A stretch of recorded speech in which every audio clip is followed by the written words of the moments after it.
Après plusieurs sensibilisations de femmes de la capitale sur le cancer du sein et le cancer du col de l'utérus par la Fondation des Anges, c'est ce mercredi 13 avril 2022 que le professeur Dr Antoine Modia Oyanjo a procédé à la première intervention chirurgicale de patientes qui ont été dépistées. Accompagnée d'une très forte équipe, l'opération n'a duré que quelques heures en vue de sauver la femme qui a développé le myome dans l'utérus. Au sortir du bloc opératoire, le docteur Antoine Modia Oyanjo explique.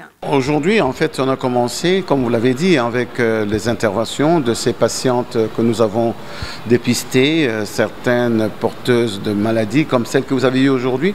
Ça, c'était un gros utérus polymyomateux qui a pesé 3 kilos, je crois, 3 kilos. Et bien, n'eût été cette campagne, ne serait jamais venu d'ailleurs. Donc, c'est le début.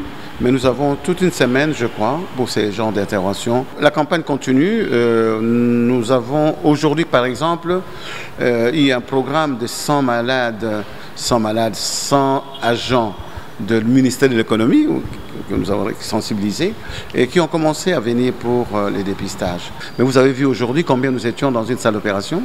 Vous comprenez? Ça demande un certain nombre de frais. Et si les personnes sont capables de pouvoir payer un tout petit peu, il n'y a pas de problème, parce que pendant la campagne, nous faisons une remise de 50% de tous nos tarifs. Mais si vraiment, comme ce que vous avez vu là, la personne n'a pas d'argent, avec tout ce que nous avons sorti de son ventre, on ne peut pas le laisser. Occasion faisant les larrons, le professeur Dr Antoine Modia a lancé un message à toutes les femmes à venir se faire dépister, car la campagne prend fin dans 48 heures. Vous savez, cette campagne aurait dû s'arrêter.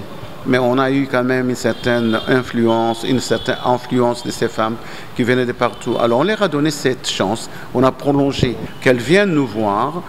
C'est gratuit, comme vous l'avez dit, et nous pouvons parfois de temps en temps intervenir pour pouvoir aider les gens qui n'ont pas d'argent. Le message que nous lançons à toutes les autorités, que les personnes de bonne volonté nous accompagnent pour terminer le travail que nous avons commencé.